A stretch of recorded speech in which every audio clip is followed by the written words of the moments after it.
lance, je partage. Euh, je partage et je mets en diaporama. Est-ce que vous voyez mon écran? Oui, c'est bon, on voit bien. Et est-ce que vous m'entendez? On t'entend bien. Ok, on va y arriver. Donc, je reprends le système MMR donc, qui répare les mésappariements et s'il ne répare pas, il y a une accumulation de mutations qui va donner des cancers. C'est le cas dans le syndrome de Lynch où les patients sont prédisposés avec c'est ça, sont prédisposés avec une mutation qu'ils ont donc héritée généralement d'un parent, une inactivation du deuxième allèle, et puis du coup ça va donner une perte d'expression en immunohistochimie qui sont souvent des pertes conjointes hein, quand il s'agit des mutations MLH1 ou MSH2, ça je pense que vous savez, tout ça c'est le cas dans le Lynch, et puis une instabilité sur les séquences répétées qui va nous donner ce fameux phénotype MSI, inactiver des gènes cibles, et puis finalement conduire à des cancers qui sont dits DMMR pour déficient MMR. Donc ça donne des formes familiales avec une prédisposition qui est le Lynch autosomique dominante, des atteintes plutôt chez l'adulte avec un âge moyen au premier cancer de 45 ans et les gènes impliqués dont PMS2 est le moins fréquemment impliqué et le moins pénétrant dans le syndrome de Lynch. Euh, euh, Alors, il existe des variantes du syndrome de Lynch que vous connaissez certainement également. Une qui s'appelle le syndrome de Murtor, où il y a des lésions, des hyperplasies, des adénomes ou des adénocarcinomes des glandes sébacées. C'est souvent lié à MSH2 ou MSH6. Et il y a aussi une variante qu'on appelle le syndrome de Turco, et le syndrome de Turco, en fait, quand on va regarder plus précisément, il est décrit comme ce sont des patients Lynch avec des tumeurs cérébrales. Mais quand on regarde plus précisément, en fait, ce sont des patients qui n'avaient pas tout à fait le phénotype d'un Lynch, puisque ce sont des patients avec plutôt des polyposes. Or, dans le syndrome de Lynch, il n'y a pas beaucoup de polypes. Ce sont des patients avec des découvertes pédiatriques. Là, vous avez l'exemple d'une jeune petite fille de 5 ans. Et puis, quand on va rechercher vraiment dans le fond des textes, on va dire, dans le fond des manuscrits, on a des taches café au lait qui sont décrites, qui ne sont pas classiques dans le syndrome de Lynch. Et puis en 99, deux équipes la même année publient deux histoires assez similaires de patients avec syndrome de Lynch plus hémopathie et neurofibromatose de type 1.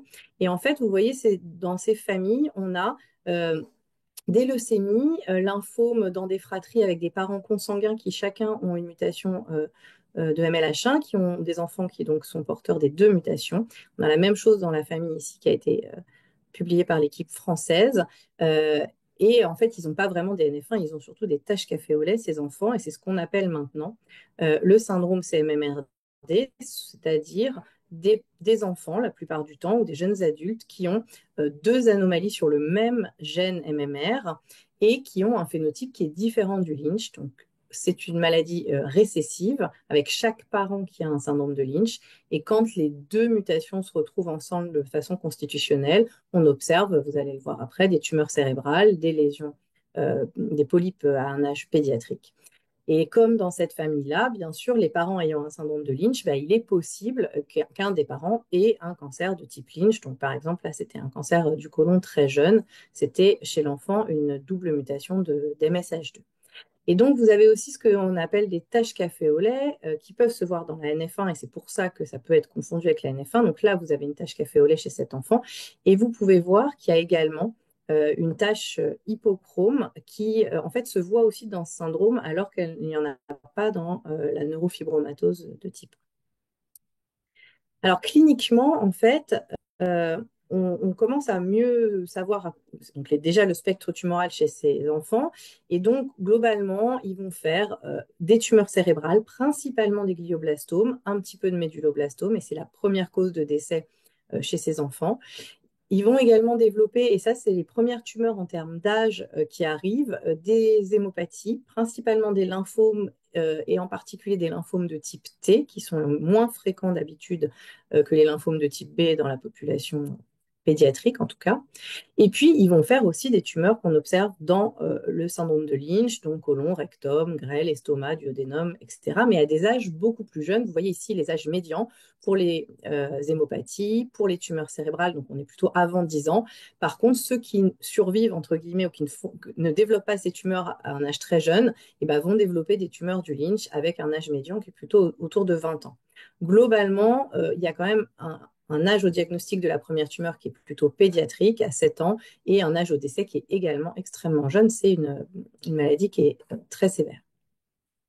Alors là, je vous l'ai mis parce que c'est plus récent, donc c'est une autre cohorte qui n'est pas la cohorte européenne, qui est une cohorte publiée par l'équipe canadienne, donc plus de 200 patients CMMRD. Donc pareil, ils décrivent un spectre qui correspond à ce qu'on savait, des tumeurs cérébrales, gastro-intestinales, hémato et autres. Et donc c'est intéressant parce que vous voyez en fait les différents types et puis la répartition des âges et vous voyez que voilà, les hémopathies, les tumeurs cérébrales sont plutôt pédiatriques. Quand ils survivent, on a les tumeurs digestives. Et qu'en fait, quand ils survivent, à l'âge adulte, on a aussi d'autres tumeurs. Et donc là, qui sont un peu listées. Donc il y a plusieurs choses, mais il y a par exemple un rétinoblastome, des sarcomes, voilà, des mélanomes, des neuroblastomes. Sur le plan digestif, par rapport au Lynch, la différence, c'est qu'ils ont souvent des polypes multiples, donc ils peuvent avoir que quelques adénomes, mais ils peuvent en avoir aussi beaucoup. Alors la médiane est à 12 adénomes pour les patients pour lesquels on a les informations, là dans la base européenne. Il y en a juste un qui avait une centaine de polypes, mais la plupart du temps, c'est des polyposes qui sont gérables endoscopiquement.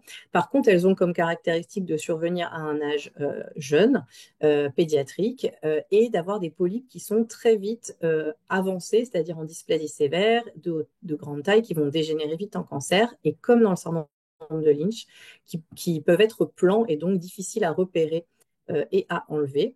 Et donc, ces polypes peuvent dégénérer en cancer. Donc, ces patients font des cancers digestifs. Et vous voyez que le plus jeune dans la cohorte européenne, il était à 7 ans, mais qu'ensuite, ça s'étale tout au long de leur vie et que ça touche aussi le grêle et l'estomac.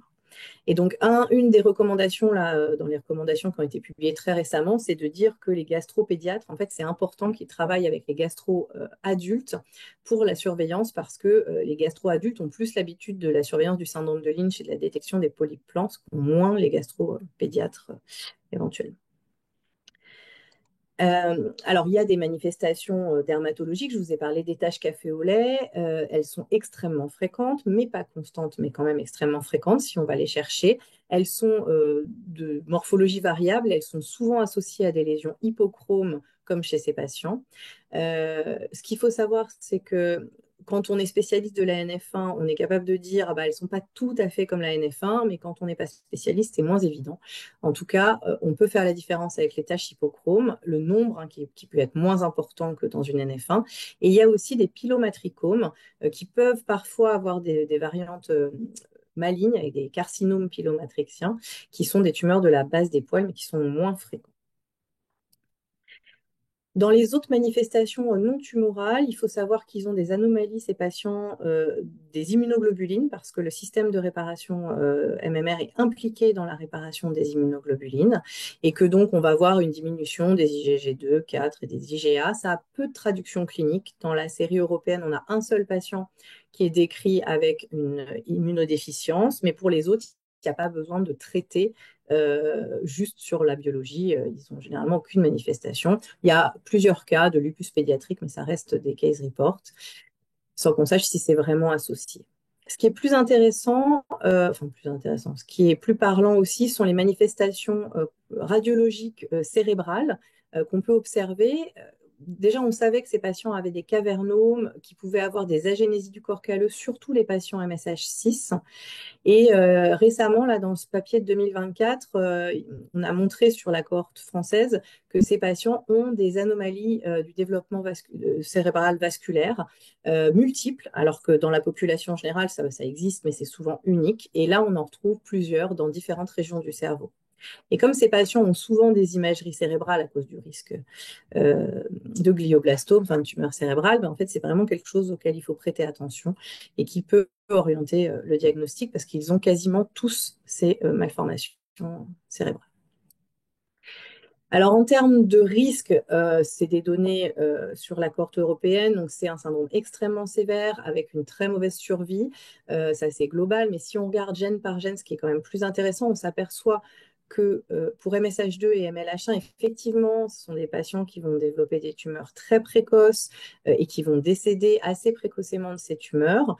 Mais on a quand même pour MSH6 et PMS2, donc des atteintes parfois un peu plus tardives et des survivants longs avec des adultes qui sont vivants. Donc c'est vraiment quelque chose qu'il faut considérer et donc il faut aller sur des traitements curatifs pour ces patients qui peuvent avoir une survie un peu plus prolongée.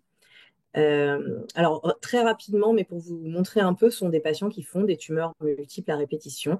Sur MLH1 et MSH2, finalement, souvent, ils décèdent assez vite de tumeurs cérébrales et ou d'hémopathie et ils font assez peu de syndrome de tumeur de Lynch, mais simplement parce qu'ils vivent pas assez longtemps.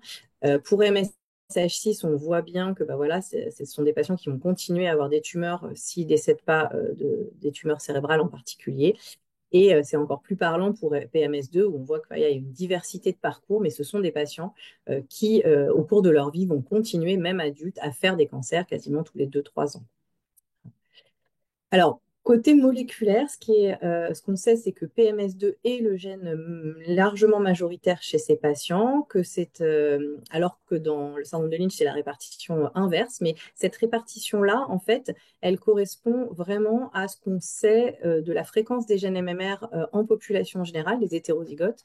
Donc, c'est pas étonnant et on a assez peu d'antécédents familiaux de type Lynch dans les deux branches parentales, probablement simplement parce que c'est PMS2 le gène majoritaire, que les variants PMS2 à l'état hétérozygote ont une pénétrance qui est plus faible.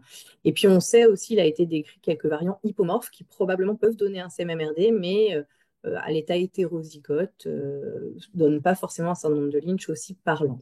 Et donc le fait de ne pas avoir d'antécédents familiaux est plutôt la règle en fait. C'est plutôt les MLH1 et les MSH2 qui ont des antécédents familiaux de type Lynch. On pourrait aussi croire que c'est une maladie liée à la consanguinité uniquement, mais en fait, au global, sur la cohorte, on a quand même plus de 40% de patients hétérozygotes composites, c'est-à-dire qui ont deux anomalies distinctes sur le même gène MMR, donc qui ne sont pas du tout liés à la consanguinité. Et puis, un point que je vais rediscuter après, c'est qu'il y a pas mal de variants de signification inconnue, en particulier pas mal de variants faux sens. Et donc, j'y reviens juste après. Donc, ça peut compliquer l'interprétation des résultats concernant les analyses constitutionnelles. Alors, on a regardé un peu s'il y avait des corrélations génotype-phénotype en fonction déjà du gène muté, donc ce que je vous ai déjà montré sur les courbes.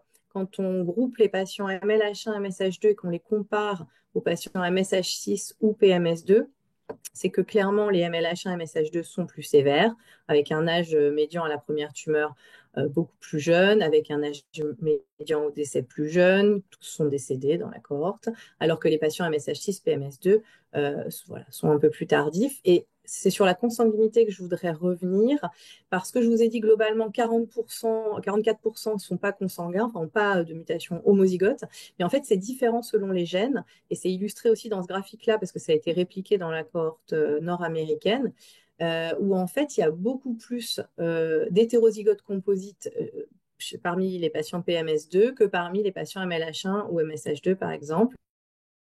Ce qui en fait reflète la fréquence des hétérozygotes en population générale, hein. En particulier, les MLH1 et MSH2 sont surtout dus à la consanguinité. Presque 90% sont dus à une histoire de consanguinité, alors que les PMS2, beaucoup moins. On s'est aussi intéressé sur poser la question de la corrélation génotype-phénotype selon le type de variant. C'est-à-dire, est-ce que quand on a un variant faux sens qui maintient un peu l'expression de la protéine, finalement, est-ce qu'on a un phénotype un peu moins sévère? Et ça a l'air d'être un peu le cas. Alors, vous le voyez déjà. Donc, sur le premier graphique, en fait, c'est la proportion de variants faux sens par rapport aux variants tronquants par gène. Et vous voyez que pour les MLH1 et MSH2, finalement, il y en a assez peu qui ont des variants stop, probablement parce que c'est peut-être des associations létales sur ces gènes qui sont particulièrement importants et donc on ne les voit pas, en fait, ces patients-là. Alors que pour MSH6 et PMS2, c'est un peu plus réparti et on peut avoir des variants faux sens, mais aussi des variants stop qui sont combinés entre eux.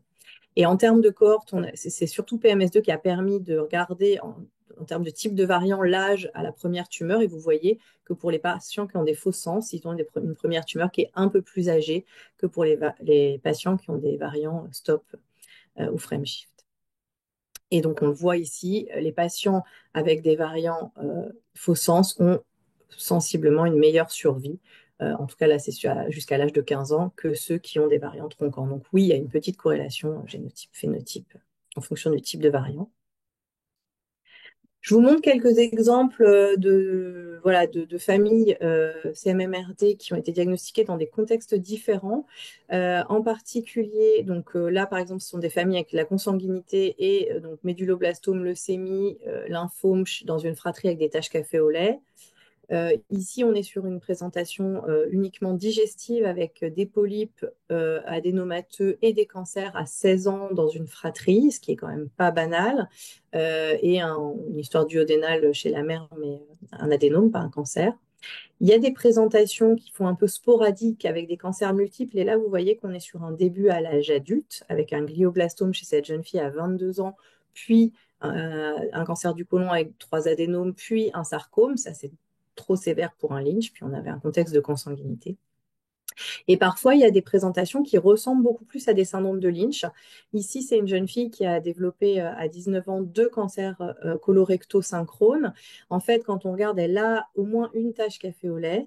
Les parents ne sont pas consanguins. Ça pourrait être un syndrome de Lynch un peu précoce, mais en fait, elle a un syndrome CMMRD lié à PMS2.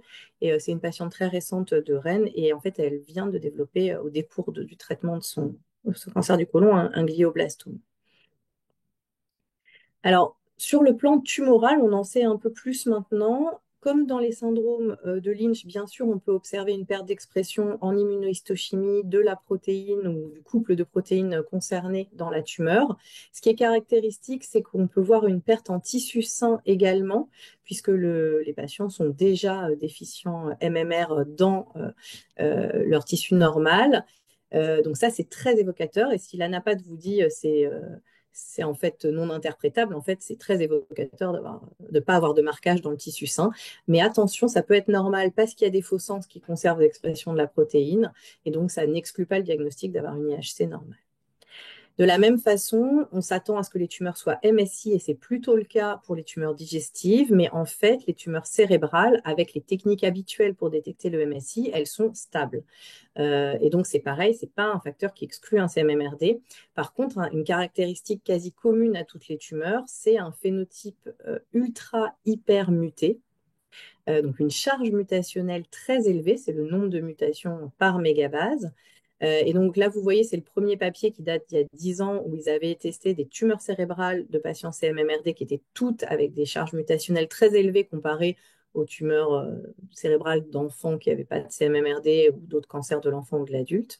Et en fait, cette charge tumorale, charge mutationnelle très élevée, elle est due à des mutations pôle-E ou pôle-D1, donc dans les polymérases, acquises dans la tumeur et qui, en fait, j'allais dire, écrasent un peu le MSI et font qu'il y a des mutations de tout type, enfin, en tout cas de type Paul plutôt, dans ces tumeurs cérébrales. Et en fait, ça a été répliqué donc ça c'est la cohorte nord-américaine, sur des tumeurs cérébrales, mais aussi sur des tumeurs digestives. Et vous voyez, par contre, dans les hémopathies, on ne trouve pas ces mutations Paul, et il y a des charges mutationnelles qui sont un petit peu plus faibles, même si elles restent élevées. Mais en tout cas, on voit des mutations Paul ou Paul D1 associées dans les tumeurs. Alors, ça, ce sont des signatures parce que donc on peut aussi regarder les signatures et ça, ce sont des images de Curie sur des tumeurs digestives de patients CMMRD où on peut avoir des signatures MSI classiques ou des signatures mixtes MSI et POL en fonction de ce qu'il y a d'acquis dans la tumeur, mais à chaque fois des charges mutationnelles beaucoup plus élevées que ce qu'on voit dans les tumeurs MSI classiques. Et là, c'est pareil, c'est la même chose, mais sur différents types tumoraux où ils comparent les signatures, et donc vous voyez que ces tumeurs peuvent avoir une part de signature MMR, donc MSI, mais aussi des signatures mixtes MMR et POL, ce qui est différent du syndrome de Lynch. Alors, comment on fait le diagnostic d'un syndrome CMMRD? La première chose, c'est qu'il faut y penser. Donc, quand on connaît la clinique, on y pense avec les taches café au lait, etc. Et en fait, il y a un score clinique qui a été publié initialement, c'était en 2014, qui a été mis à jour très récemment dans les nouvelles recommandations. Je ne vais pas vous le détailler, mais qui en fait attribue des points au fait d'avoir par exemple un cancer du spectre Lynch avant 25 ans, c'est déjà 3 points, c'est déjà une situation qui doit faire suspecter un CMMRD. Et puis il y a des points pour les taches café au lait, il y a des points pour les anomalies veineuses cérébrales, il y a des points pour la consanguinité, le fait d'avoir une histoire familiale, les immunoglobulines, etc. Donc ça, vous pouvez le retrouver facilement, mais en vrai, quand on connaît le syndrome, on n'a pas besoin de faire le scoring. Alors, ça a l'air un peu, juste pour vous montrer, on propose dans ces guidelines des situations dans lesquelles on doit proposer un screening CMMRD. Donc, ça peut être des patients avec un cancer, c'est la partie droite là, qui ont un score clinique supérieur à 3, supérieur ou égal à 3. Mais ça peut être aussi n'importe quel patient qui a un cancer avant 18 ans avec une charge mutationnelle très élevée ou un cancer avec une perte d'expression d'une des protéines MMR dans le tissu sain, ou un cancer avant 18 ans et une mutation hétérozygote d'un gène MMR en se disant bah, on a peut-être loupé le deuxième événement. Et donc pour cela, quand c'est un cancer avant 18 ans, il faut évoquer le CMMRD et faire un testing des gènes MMR. Mais on peut aussi proposer ça à des patients qui ont une suspicion de NF1, qui ont été explorés pour ça, et qui, s'ils ont des critères additionnels, en particulier consanguinité dans la famille, tache café au lait, pardon, pas tache café au lait, ils ont des suspicions de NF1, mais euh, des histoires de cancer dans la famille, etc., ou d'autres éléments cliniques, mais pas de cancer, peuvent quand même bénéficier d'un screening, doivent quand même bénéficier d'un screening des gènes MMR. Mais ce n'est pas toujours simple de confirmer ou d'exclure le diagnostic, et en particulier parce que PMS2 est le gène majoritaire et que PMS2 est un gène avec beaucoup de pseudogènes qui est compliqué à analyser. Et donc, il faut aller vers des analyses dans des labos qui le font spécifiquement pour ça. Pardon. Du coup, quand on n'arrive pas à conclure vraiment sur le diagnostic, on a des outils en plus qu'on appelle des tests fonctionnels ou des tests ancillaires. Et ces outils, en fait, je ne vais pas vous les détailler tous, ils ont été développés par différentes équipes dans différents pays, mais quasiment tous se basent sur le fait qu'il existe à bas bruit une instabilité des microsatellites dans le tissu sain de ces patients CMMRD. Et donc, à part celui-ci qui s'intéresse à la tolérance à la méthylation, tous se basent sur ce principe. En France, si vous avez besoin d'aller plus loin pour exclure un CMMRT ou au contraire le confirmer, eh bien, vous pouvez avoir accès à ces deux tests qui sont encadrés en rouge, qui sont rendus en diagnostic et qui sont faits par l'équipe de la Pitié-Salpêtrière, que vous pouvez contacter pour savoir comment faire. L'intérêt du premier, c'est qu'il est assez rapide pour obtenir un résultat, ça se fait sur des tubes DTA et voilà, mais il ne permet pas d'exclure un syndrome CMMRD lié à MSH6. Le second, il nécessite d'immortaliser les cellules, donc d'avoir des lignées, de les cultiver, et ça prend à peu près 3 mois pour avoir les résultats. Donc c'est important d'anticiper la réalisation des lignées si on sait qu'on a une suspicion forte. Ça, je ne vais pas rentrer dans les détails, mais vous le trouverez pour ceux que ça intéresse dans les nouvelles guidelines. En fait, il y a un arbre décisionnel, ça c'est le début que je vous ai zoomé tout à l'heure, mais qui dit bah, si vous trouvez un variant de signification inconnu plus un variant pathogène, si vous avez tel critère clinique, et bah, du coup, il faut aller faire des tests ancillaires, etc. C'est pas très, enfin, voilà, c'est pas très simple, il faut se plonger dedans, mais en tout cas, l'idée, c'est que si vous avez une suspicion, il ne faut pas hésiter à utiliser les tests fonctionnels pour soit la lever, soit la confirmer. Alors, un exemple d'application des tests fonctionnels, par exemple, sur cette famille qui avait une présentation typique avec une fratrie, avec 2 enfants avec des glioblastomes et des taches café au lait, ça ressemble beaucoup quand même.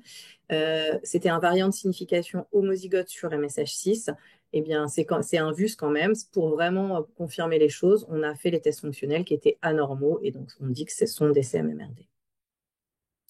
Un autre exemple sur cet enfant qui avait une hémopathie à 12 ans, des taches café au lait, puis un astrocytome pilocytique, qui avait une seule mutation, un seul variant pathogène de PMS2.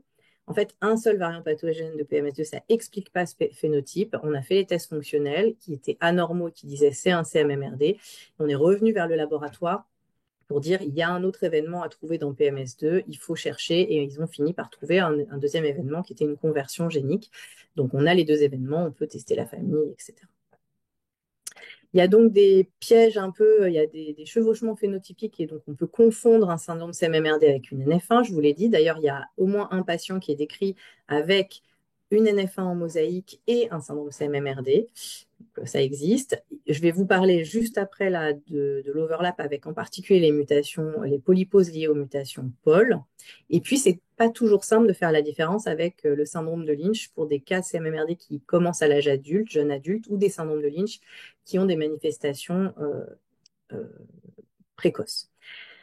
Donc, en fait, il y a un continuum clinique, mais aussi probablement biologique entre des syndromes de Lynch jeunes, avec des cancers jeunes, ou atypiques comme des glioblastomes, et puis des CMMRD qui commencent à l'âge adulte.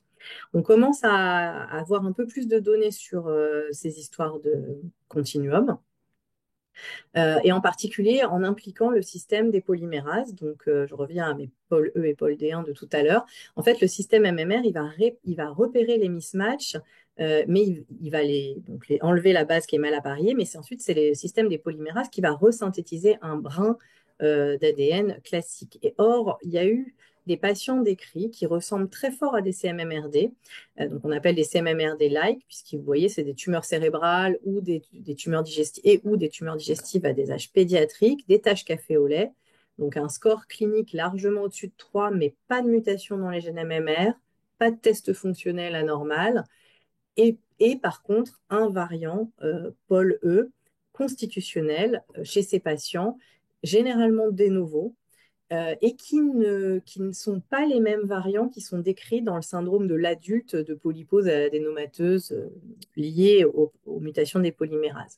Et donc, clairement, quand on suspecte un CMMRD et que ce n'est pas ça, il faut chercher les mutations Pol E ou Pol D1. Alors, il y a aussi ce patient qui était le premier, mais il y en a eu d'autres après, des patients décrits hétérozygotes pour PMS2, donc avec un syndrome de Lynch en fait, plus un variant constitutionnel de Pol E ou Pol D1, qui ont des manifestations qui ressemblent à un CMMRD.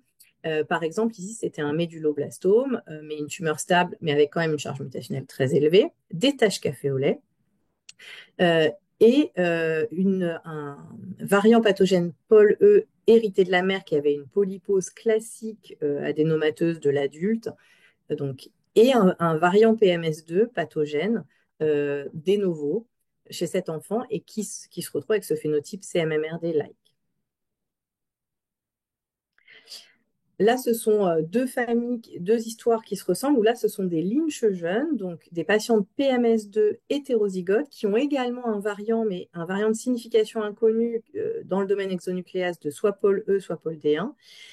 Et vous voyez qu'ils ont une manifestation pour des hétérozygotes PMS2 qui est très sévère, puisque c'est un cancer duodénal à 17 ans. C'est une patiente de la Pitié qui a été publiée. Et puis celle-ci qui est une patiente de Curie, donc 3 cancers coliques à 27 ans, un cancer de l'ovaire à 30 ans. Ce ne sont pas des CMMRD, parce qu'on a exclu la présence d'une deuxième mutation et des tests fonctionnels normaux, mais elles ont toutes les deux un variant, elle de Pol E et l'autre de Pol D1, qui est hérité de l'autre parent. Donc, il y a la question d'un digénisme, ou peut-être si ce n'est pas un digénisme, en tout cas de l'implication des variants Pol comme éventuellement facteur favorisant un deuxième événement MMR et donnant des tumeurs plus précoces. Donc là, c'est juste voilà, pour information, je vous ai remis les patients de la littérature qui sont décrits comme ça. Donc Lynch, hétérozygote, plutôt PMS2, il y a un MSH2, et avec des variants Pol. Et donc une recommandation européenne, là, des nouvelles recos, c'est de dire, quand on a un patient où on suspecte un CMMRD, mais c'est pas ça, il faut chercher les variants Pol E et Pol D.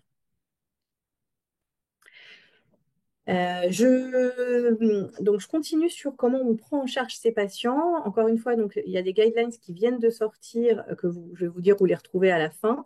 Et donc, je ne vais pas toutes vous les détailler, mais les points importants, c'est que ce sont des patients sur lesquels il faut aller sur une approche curative. Ça, c'est la première chose. C'est pas parce que c'est un syndrome très sévère qu'on baisse les bras. Deuxième chose, on n'a aucun élément permettant de penser que la radiothérapie peut donner des cancers radio-induits. Donc, en fait, on peut utiliser la radiothérapie comme on l'utilise pour d'autres patients. Un point important, c'est qu'ils font des tumeurs multiples. Ces tumeurs multiples peuvent être synchrones ou se développer les unes après les autres, mais de façon très rapprochée. Donc, quand on trouve une tumeur et qu'on fait un diagnostic au moment où on va commencer la prise en charge, il faut faire un bilan complet pour être sûr qu'il n'y a pas une autre tumeur ailleurs et savoir ce qu'on va traiter exactement. Donc ça, c'est un point important. On n'attend pas d'avoir géré la première tumeur pour s'occuper du reste. Et puis, l'autre point, c'est que ces patients font des cancers multiples. Et donc, quand on a une suspicion de rechute, ça peut être un nouveau cancer, éventuellement avec des caractéristiques moléculaires différentes. Donc, il faut rebiopsier, comparer le moléculaire pour voir si on traite une récidive ou si on traite un nouveau cancer qui serait sur la même localisation. C'est particulièrement vrai pour les lymphomes, par exemple, ou les tumeurs cérébrales. Alors, s'il y a un point à retenir, c'est l'immunothérapie qui a vraiment, qui est en train de changer un peu les choses quand même pour ces patients. Il y avait des case reports disant que l'immunothérapie fonctionnait pour les tumeurs cérébrales. On sait que l'immunothérapie, ça fonctionne sur les tumeurs MSI dans le syndrome de Lynch ou les tumeurs MSI sporadiques. Et on commence à avoir des données pour les patients CMMRD pour les gliomes de Ockrad ou pour toute tumeur, disant que ces patients ont une meilleure survie quand ils sont traités par immunothérapie. Ça dépend du gène, hein, là c'est en fonction du gène, mais en tout cas pour les PMS2 et MSH6, clairement. Donc il faut discuter de l'immunothérapie pour à peu près, alors, je vais détailler après, mais il faut discuter de l'immunothérapie et il faut la discuter tôt parce que quand on la met tard dans la prise en charge, on a du mal, là pour le coup ça marche moins bien. Pour les tumeurs cérébrales, il y a un point important, c'est que le traitement de référence pour les glioblastomes, c'est le Temodal ou le temozolomide. Or, ça ne marche pas sur les cellules MMR déficientes. Donc, clairement, il ne faut pas utiliser le temozolomide, mais il faut discuter de l'immunothérapie dès la première ligne, en fait, en combinaison avec la chirurgie et la radiothérapie, bien sûr. Pour les hémopathies, en revanche, il y a eu des travaux qui ont montré que finalement, les patients y répondaient plutôt bien au traitement standard et donc on n'a pas tellement de raison de changer les recommandations standards de prise en charge euh, pour ces hémopathies, donc pour ces types tumoraux-là. Pour les tumeurs digestives, on sait que les tumeurs MSI, ça répond, digestives MSI en général, ça répond bien à l'immunothérapie. Donc clairement, pour des tumeurs, je suis désolée, c'est moche mon truc rouge là, mais pour des tumeurs qui sont difficilement résécables ou pour lesquelles la résection risque de donner un résultat fonctionnel très, très mauvais ou métastatique, il faut discuter de l'immunothérapie. Là, je vous montre l'exemple d'un jeune homme qui est un CMMRD MSH6, pris en charge à Curie. Il avait une colectomie totale, il a un méduloblastome, puis une colectomie totale pour un cancer du côlon avec une polypose, mais il lui restait son rectum. Sous sous surveillance tous les ans. Il a quand même développé un cancer du rectum qui est là, qui a été traité d'abord par chimiothérapie néoadjuvante comme c'est habituel. Et puis en fait, au moment où il a été traité, sont sorties les publications concernant les bonnes réponses à l'immunothérapie des cancers du rectum MSI. Et plutôt que de l'opérer, ce qui aurait été assez délabrant en termes de résultats fonctionnels chez lui, il a été décidé de le mettre sous immunothérapie, donc il n'a pas été opéré. Il a eu de l'immunothérapie. Là, ce sont les images après 3 mois d'immunothérapie. Il y avait une réponse endoscopique et une réponse histologique complète. On est maintenant à plus de 2 ans. Il a eu 2 ans d'immunothérapie. Il est toujours en réponse complète et on a arrêté l'immunothérapie depuis à peu près 6 mois. Donc, sans chirurgie, là, il est en surveillance, mais on a traité son cancer du rectum. Et sur la gestion des polypes, il y a une question qui revient souvent, c'est est-ce qu'il faut avoir une prise en charge plus agressive des polyposes de ces patients par rapport à, par exemple, des polyposes APC? La réponse est plutôt non. En fait, ils ont souvent un nombre de polypes qui est assez gérable endoscopiquement. Par contre, on sait que c'est des polypes qui vont se développer rapidement. Donc, quand il y a des polypes, il faut rapprocher le rythme de surveillance des endoscopies.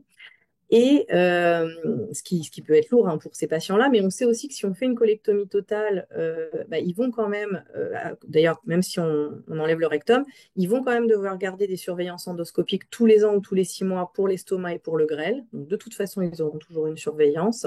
Et ils ont un pronostic qui, en fait, dépend surtout des tumeurs cérébrales. Donc voilà, on n'est pas obligé d'aller, si on peut leur garder leur côlon, c'est mieux en termes de qualité de vie, certainement pour eux.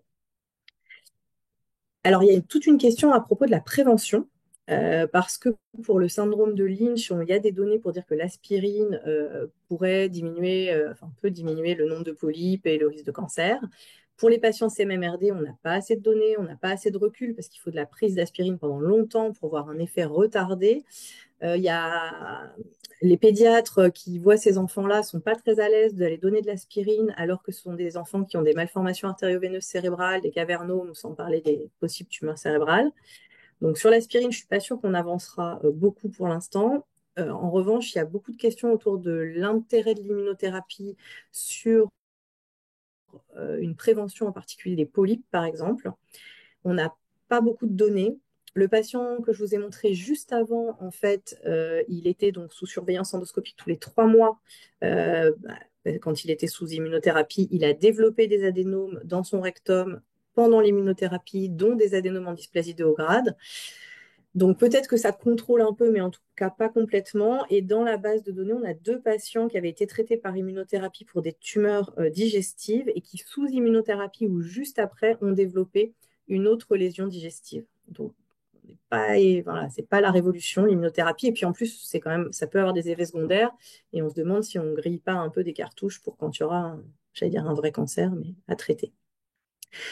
Il y a un projet qui est super intéressant qui est mené par l'équipe canadienne sur des projets de vaccination. C'est déjà dans le cadre du Lynch, mais le CMMRD, ça s'y prêterait très bien. Je ne vais pas détailler, mais ça, on espère que ça arrivera.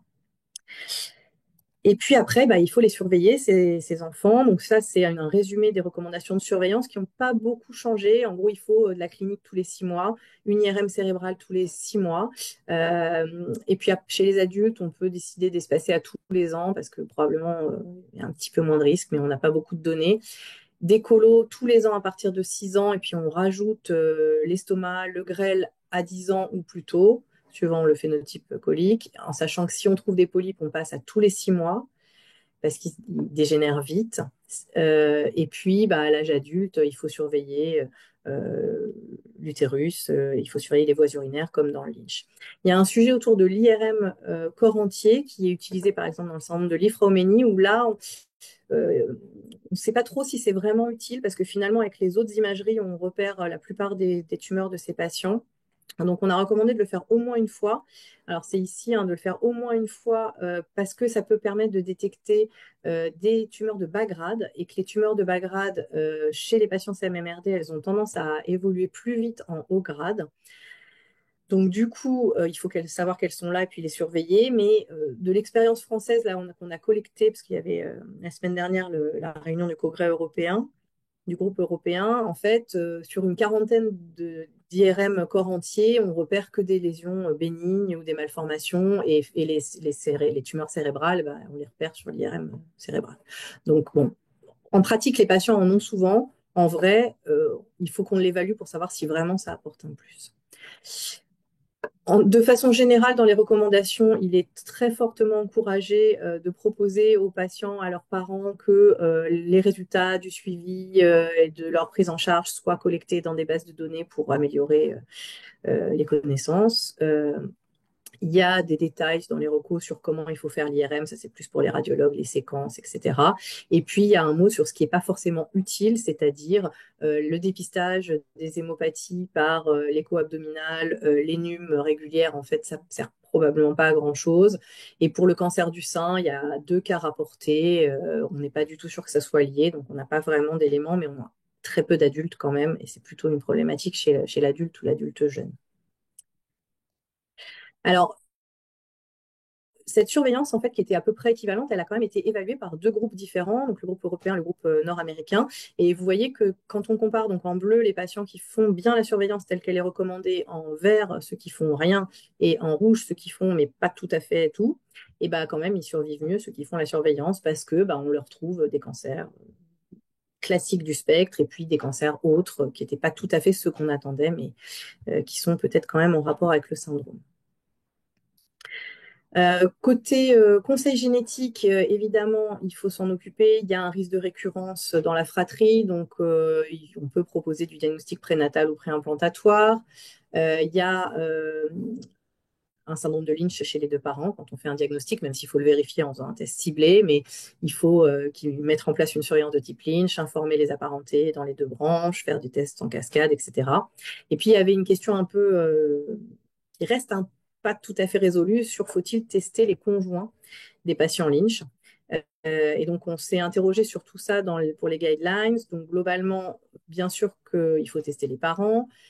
Pour la fratrie, on dit qu'on peut les tester quel que soit l'âge. Bien sûr qu'on peut faire des tests chez les mineurs. Le risque, entre guillemets, c'est de révéler un statut de Lynch en les testant, puisqu'ils ont 50% de risque, la fratrie, d'avoir un syndrome de Lynch. Alors, normalement, on ne fait pas de test chez les mineurs.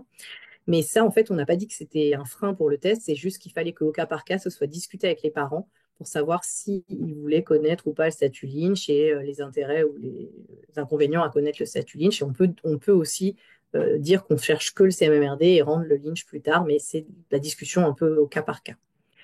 On peut utiliser les tests fonctionnels pour faire des tests chez les apparentés, en particulier les frères et sœurs, si le diagnostic chez le cas index n'est pas complètement validé, mais que les tests fonctionnels chez le cas index étaient anormaux. Bon, bien sûr, on a dit oui pour le diagnostic prénatal et le préimplantatoire parce que c'est une maladie extrêmement sévère.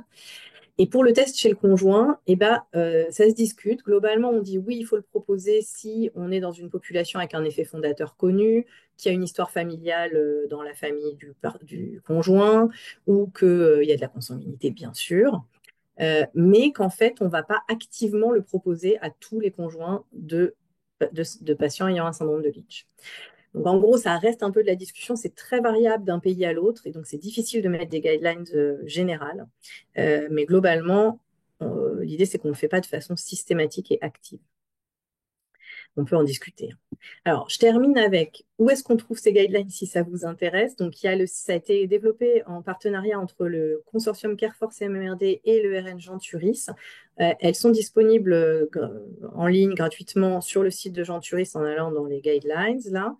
Et donc, vous pouvez trouver un document alors ça se présente comme ça, vous pouvez télécharger soit le document complet, il y a 70 pages, tout l'argumentaire, toutes les références, etc.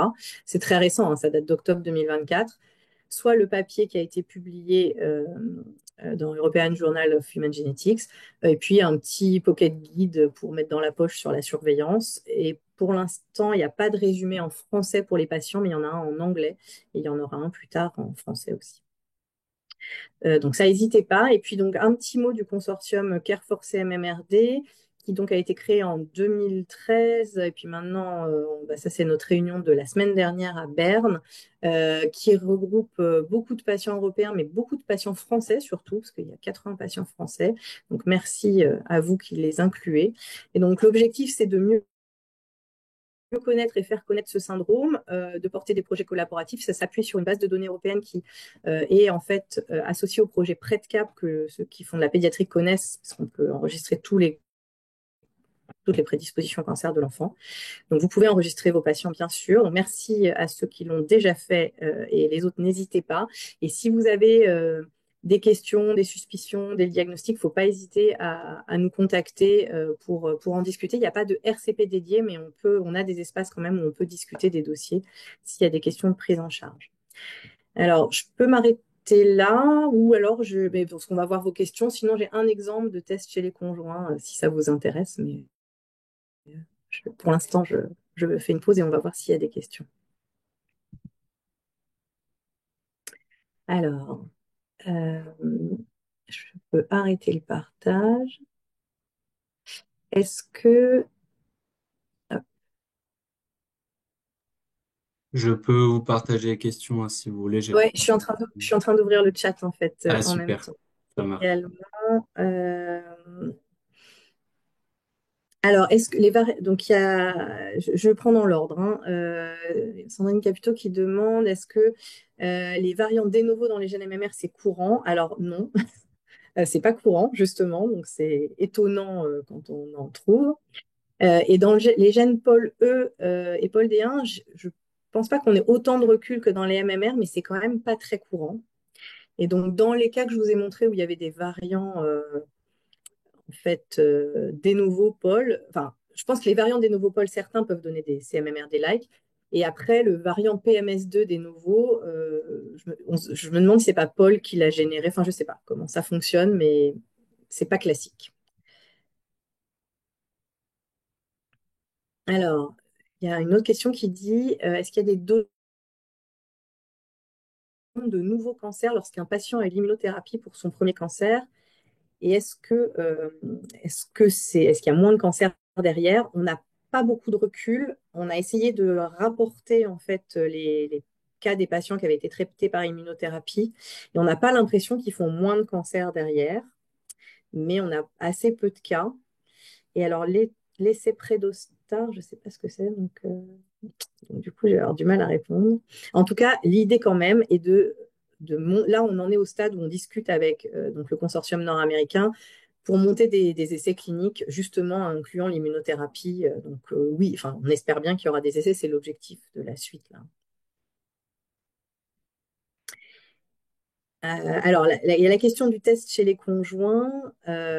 Est-ce qu'il faut systématiquement poser les questions des antécédents chez le conjoint? Je pense que pour les patients PMS2 qui sont en âge d'avoir des enfants, ça vaut le coup de poser la question, de chercher la consanguinité, de chercher l'histoire chez la branche du conjoint.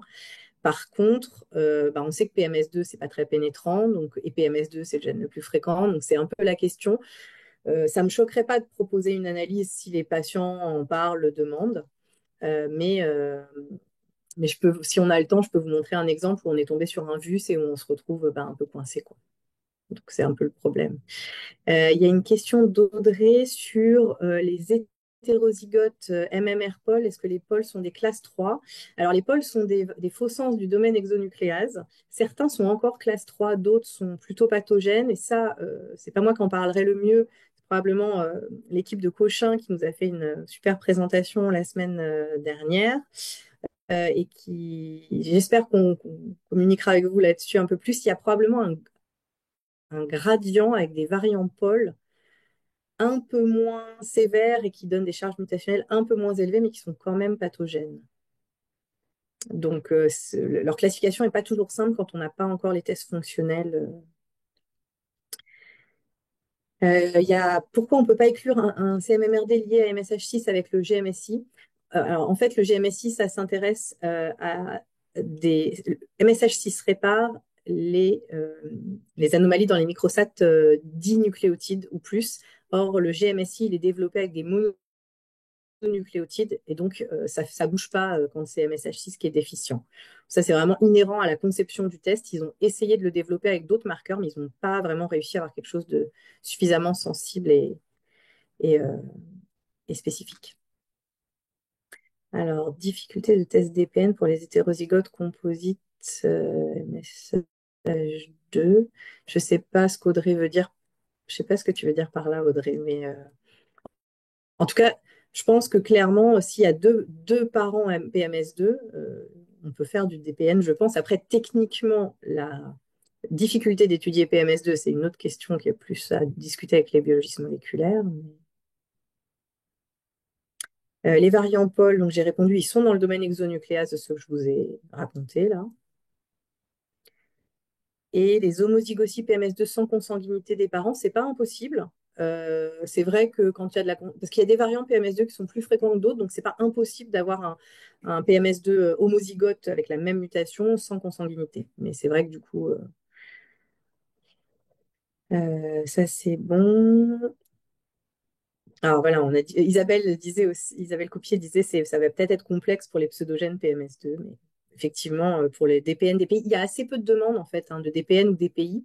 Je pense que simplement parce que souvent, vu l'âge auquel apparaissent les tumeurs, en fait, les couples qui ont un enfant avec un CMMRD, souvent, ils ont déjà leurs autres enfants, en fait. Enfin, les autres enfants sont souvent déjà nés. Alors, je sais qu'il y a eu au moins un DPI à Montpellier, parce que Carole Corsini, enfin, puis l'équipe de Montpellier l'avait rapporté lors de la dernière réunion du consortium. Donc, clairement, je pense que c'est possible, mais après, voilà, techniquement, il faut voir vraiment au cas par cas. Et donc, Sandrine, tu parles des variants hypomorphes dans les gènes MMR, mais oui, il y a, en fait, c'est décrit des variants hypomorphes dans les gènes MMR et donc dans les pôles, et du coup, c'est probablement des associations un peu comme ça qui donne ces histoires-là, surtout des histoires un peu moins sévères, même si ça reste quand même très sévère. Est-ce que ça vous intéresse que je vous partage une histoire de test chez le conjoint, là, ou pas? Si on a 5 minutes. Parce que là, je crois que j'ai fait le tour des... Alors, presque tout le tour des questions, oui. Alors, parce que du coup, j'avais quelques diapos. Hop, je vais vous passer les... Alors, juste, je vous montre quand même avant un peu d'espoir. Je me remets en...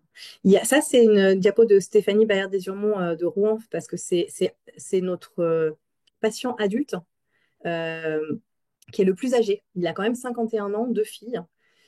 Probablement des variants un peu hypomorphes de MSH6, mais quand même deux variants et une histoire clinique quand même assez sévère, hein, plus qu'un Lynch, puisque vous voyez, il a commencé par un adénome à 15 ans, un cancer à 17, un autre à 20 sur le plan digestif, deux cancers des voies urinaires, pancréas, rein, rectum. Donc c'est quand même bien costaud, mais il n'a pas de tumeur cérébrale et il est vivant à 51 ans. Donc c'est notre plus âgé. Mais ce qui est étonnant, vous voyez, c'est que sa petite sœur a quand même eu un glioblastome à 5 ans dont elle est décédée.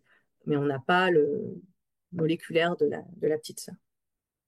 Donc ça, c'est pour vous montrer un exemple adulte. Et sinon, une autre histoire, en fait, c'est cette famille-là dans laquelle il y avait déjà un syndrome CMMRD connu sur deux glioblastomes, un lymphome, un variant PMS2 pour lequel des tests ont été faits dans la famille. Et donc, ce monsieur est hétérozygote.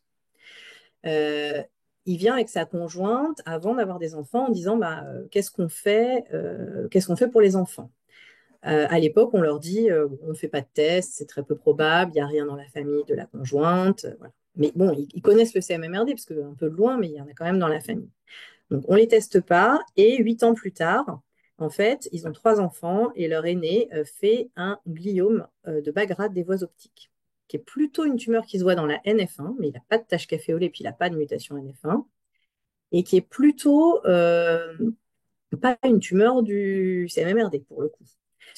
Donc, devant ce tableau-là, en fait, on le teste pour le variant du papa, on le screen complètement sur le PMS2 et puis les autres gènes du panel aussi, et on trouve un variant de signification inconnue de PMS2. Euh, en testant la maman, alors, pardon, en testant la maman, on confirme que ce variant, il vient bien de la mère, et il y a quand même une analyse de transcrite qui a été faite par l'équipe de Rouen qui ne retrouve pas d'anomalie de transcrit. Donc, il reste VSI. Sur la tumeur, on a une tumeur stable, on a une IHC normale pour les 4 protéines MMR, mais vous voyez, c'est deux faux sens, donc je ne suis pas sûre qu'on puisse en dire grand-chose. Et on n'a pas de charge mutationnelle élevée, mais quand on discute avec les biologistes, ils disent, bah oui, mais pour ce type de tumeur-là, la charge mutationnelle chez lui, elle est quand même plutôt sur la limite haute, quoi. Donc ça nous aide pas beaucoup. Et, et du coup, on fait des tests fonctionnels CMMRD, donc ils prennent un petit peu de temps à immortaliser et en fait qui répondent, bah, si, ils se comportent, les deux tests fonctionnels se comportent comme un CMMRD. Et donc là, bah, on se retrouve avec pas mal de questions. Il a une tumeur qui est plutôt une tumeur de bas grade. Qu'est-ce qu'on fait? Donc on a décidé de le surveiller comme un CMMRD. Qu'est-ce qu'on fait pour les sœurs? Est-ce qu'on les teste sur les deux variants? Euh, en sachant que le VSI de PMS2, voilà, ça reste un VSI. Donc, on a proposé des tests chez les sœurs en utilisant aussi les tests fonctionnels en plus du test ciblé sur les variants. Mais les parents, pour l'instant, n'ont pas souhaité faire le test chez les deux sœurs. Qu'est-ce qu'on fait pour la maman qui a le VSI PMS2? Parce que si c'est un variant un peu hypomorphe, on ne sait pas est-ce qu'elle a des risques de Lynch. Donc, on l'a quand même envoyé faire un suivi Lynch alors qu'en fait, elle n'a pas de variant pathogène, mais on l'a quand même envoyé à la coloscopie. Et, euh, et alors après, si je refais l'histoire à l'envers, si on avait fait le test quand ils sont venus nous le demander avant les trois enfants, on serait tombé sur le VSI. On aurait peut-être fait une analyse de transcrit, mais, euh, mais voilà, est-ce qu'on aurait fait du prénatal et une interruption pour un premier enfant qui aurait été porteur des deux variants? Moi, je pense pas, hein. Je pense pas que ça serait passé en CPDPN, mais bon, on peut discuter. Donc voilà, c'est pour vous illustrer un petit peu les problématiques du test chez le conjoint. Alors bien sûr, on aurait pu dire on tombe sur un variant pathogène, on aurait rendu service. Ce qui est dingue dans cette famille, c'est quand même qu'on se retrouve avec probablement deux CMMRD pas liés à de la consanguinité un peu par hasard. Donc ça montre que quand même faut rester prudent, quoi. Donc la réponse de est-ce qu'il faut interroger sur les antécédents du conjoint est oui, mais en fait, il peut ne rien avoir. Moi, je pense que quand les gens posent vraiment la question, on peut tester, hein, mais il faut faire PMS2 complet avec la problématique des pseudogènes, enfin, bon, et des VSI. Donc, j'ai pas tout à fait la réponse à ça. Je sais pas s'il y a des réactions à cette histoire-là. Et si vous en avez pas marre, je peux vous faire une dernière histoire qui est un patient d'Avignon. Je sais pas si je me lance. Allez, je me lance. C'est une histoire qui commence par un panel Hbox sur un cancer du sein triple négatif, avec un variant pathogène de BRCA1 trouvé et aussi un variant pathogène de MSH6. Les parents sont apparentés, les deux variants viennent de la maman de la dame, et en fait, le papa est porteur des deux variants. Donc, on lui fait faire une coloscopie, parce qu'il a un Lynch quand même. Il a un cancer du côlon à 58 ans sur sa première coloscopie, donc il faut vraiment faire des coloscopies aux parents. Et puis, bah, ils ont trois enfants. Et donc, ils ont quatre enfants, pardon, et sur les quatre, et ben, il y en a un, donc on a proposé le test, et il y en a un qui avait des taches café au lait, taches hypochrome, et qui est porteur. Il avait 10 ans au moment du diagnostic, je pense qu'il doit en avoir probablement 13 ou 14 maintenant.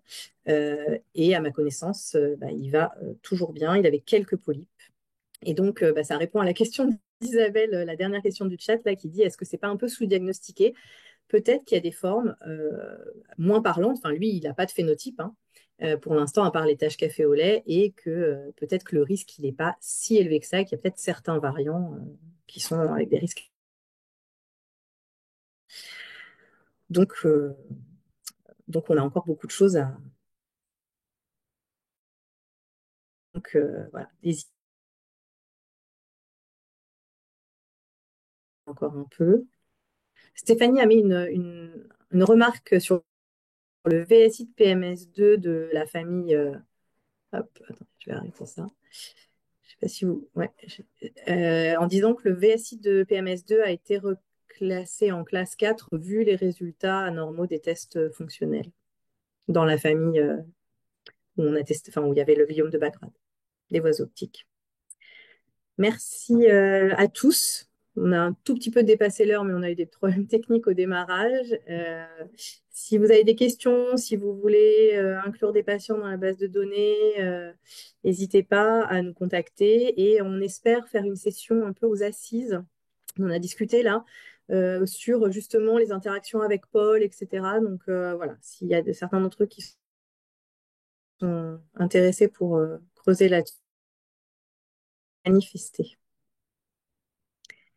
Merci à tous et puis bah, du coup, je vous abandonne. Enfin, on s'arrête là, si ça vous va.